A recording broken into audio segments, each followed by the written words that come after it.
So a little over a week ago, the Wizarding World of Harry Potter lost another alumni.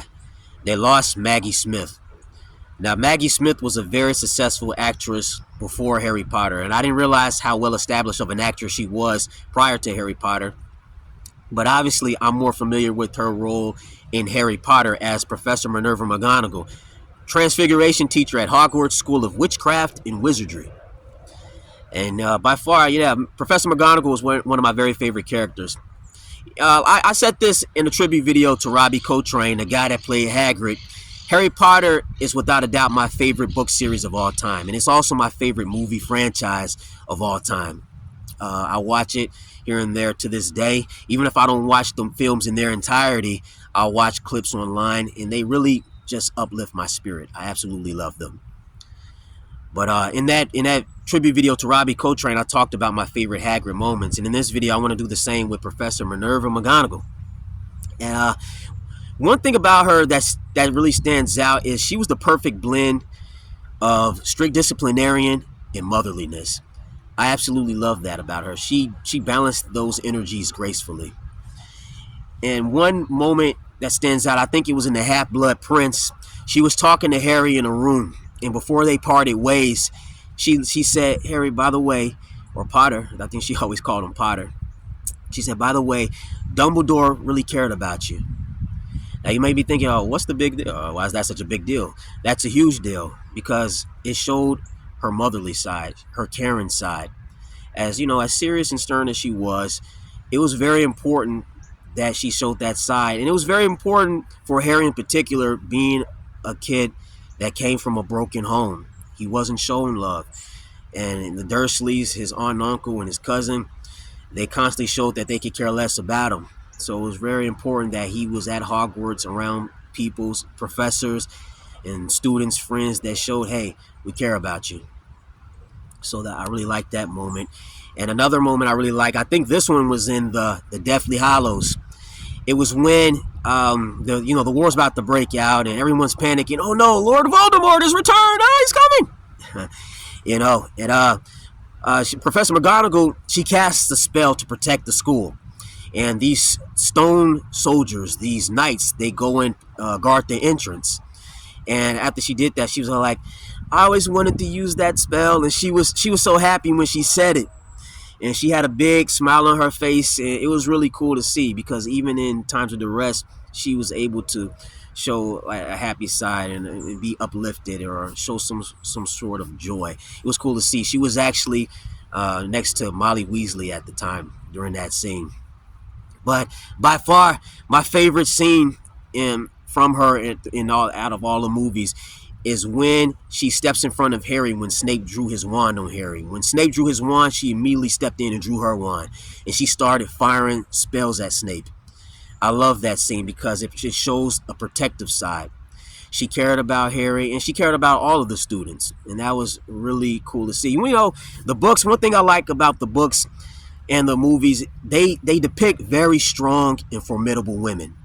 Very strong and intelligent women. And, it makes me think about the manosphere and these red pill guys and these so-called masculine guys. They go on and on about what it means to be a man and this and that. Men are the providers and the protectors, and women are these innocent damsels in distress that can do no wrong, and they have to wait for their knights in shining armor to come and save the day. And it's like, dude, obviously in Harry Potter, the men were defending the women, but the women were defending the men as well. And these guys, these manosphere guys, these red pill guys, they always want to compare human beings to lions. Lions, the king of the jungle, men, the male lion is the dominant one, and this and that. But how can you compare humans to lions and ignore the fact that female lionesses are very powerful? They're strong, they're fighters, they're fierce, they're warriors. So if you want to compare us to lions, hey, get it?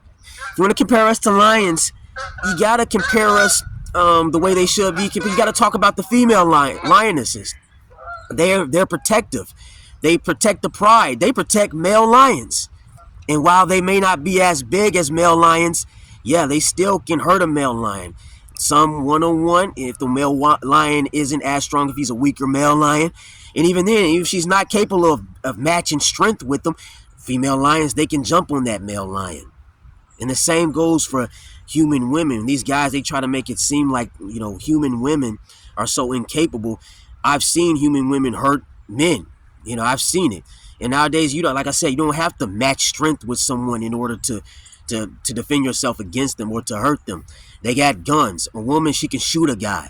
She can stab a guy. She can poison a guy. She can set a guy up. She can have a guy ambushed. She can run a guy over with her car. There are many ways a woman can get the job done. So when I see these guys talk about women like this, like they're just these inferior, subservient, whatever the hell you want to call it, it's ridiculous. But then they have the nerve to compare us to lions.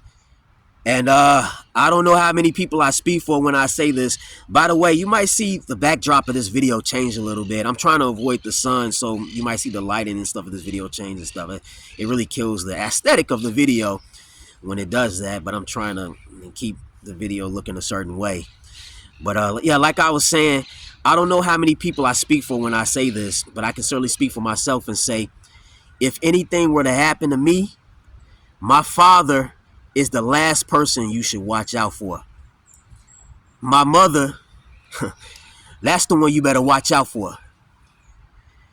And that's no exaggeration. That's real.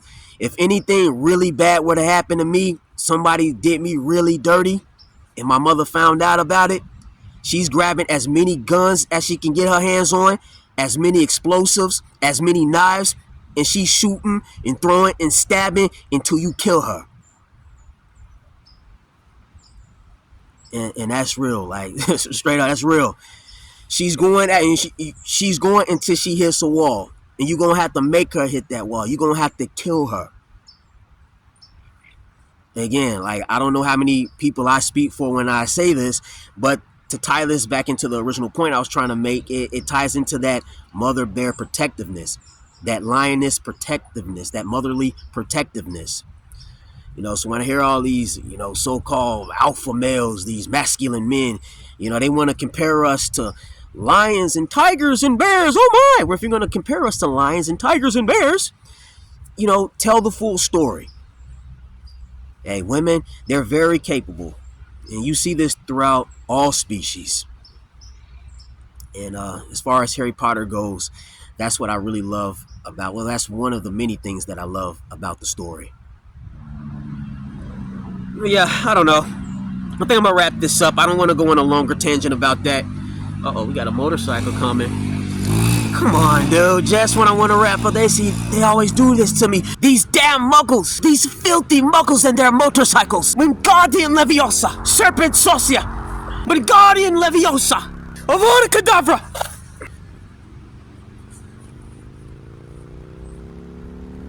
I think this shit's broke. I can't take it. But nah, like I said, I'm gonna wrap this up. And say Professor McGonagall, hands down, one of my very favorite characters in the magical world of Harry Potter, without a doubt. Strength, style, grace, the whole nine. She had it. She most definitely had it. And on that note,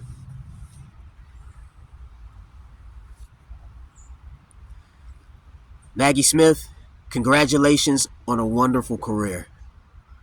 Rest in peace.